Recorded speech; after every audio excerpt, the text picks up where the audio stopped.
was scary. We've all seen those videos of Eliud Kipchoge running a marathon in under 2 hours. 200 meters to go. Eliud Kipchoge, let's keep an eye on the clock. Into the final 20 seconds. Eliud Kipchoge. Whoa! On his shoulder, 140. Imagine that, 42 kilometers at an average pace of 2 minutes 50 per kilometer or 21.2 kilometers per hour. Now that's fast. Eliud Kipchoge storms into the history books in Vienna. I consider myself a decent runner. Not the fastest, but not the slowest either. The other day I decided to see how fast I could go down a slight slope. It felt like I was sprinting, really pushing my limits, but when I glanced at my watch, it read 3 minutes 45 per kilometer, which is still pretty fast, but then I thought about Kipchoge's pace. If 3:45 felt like an all-out sprint, then how could anyone possibly run 2:50 for 2 hours straight?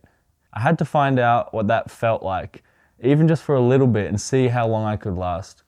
The best way to simulate Kipchoge's speed was on a treadmill. So one night around 9:30, I headed to the gym when it was quiet and less crowded. I'm not a fan of crowds.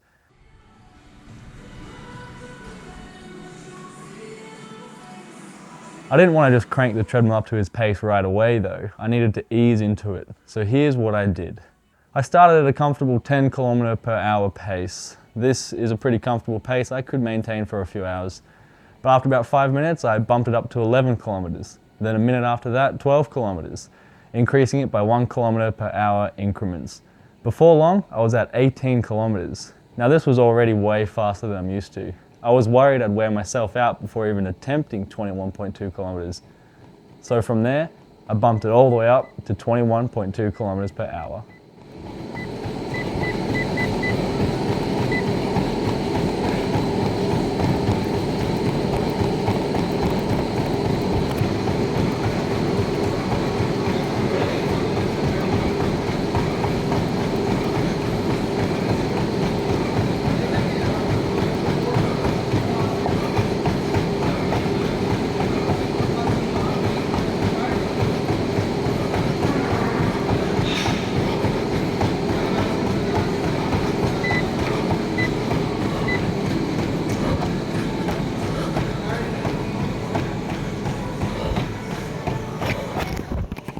I noticed early on, within the first few seconds of reaching that speed, my legs weren't keeping up with the treadmill, which was a scary feeling. You can see it in the video here.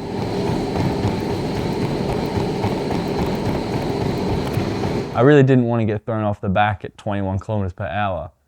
I was able to speed them up and get as comfortable as I could at that speed.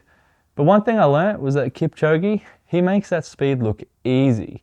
He glides across the pavement when he's running, but I looked so rigid. But how long did I last? In the end, just over 29 seconds. Maybe on a good day, I could last a minute. Could I last a minute?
Any longer than that, and I'm definitely flying off the back.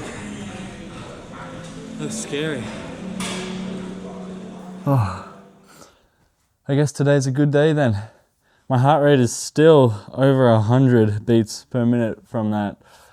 That's how long it's taken me to sort of calm down, but 1 minute and just shy of 5 seconds, which that was the absolute limit I could do. I was really feeling myself just about to trip on my own legs and fly off the back. So I think at about the 40-second mark, I was about to call it quits. I couldn't hang on any longer, but I pushed harder and harder and harder just to get that 1 minute. So what did I learn from all that? Well, I think one thing is Kipchoge and all those other guys who can run a marathon that fast are basically superhuman.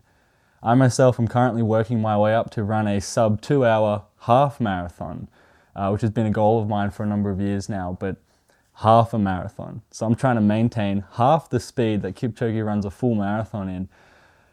And that's something that I've struggled to do for a long time. And I just can't believe that I got 1 minute at that pace and that was my limit. That's insane.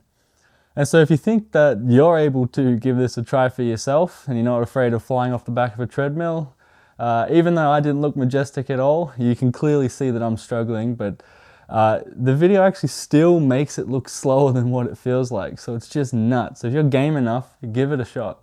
And so anyway, I hope you found this video interesting. It was a lot of fun to make this and to give that a try, but please like and subscribe if you think I have earned it. And until next time, keep running strong.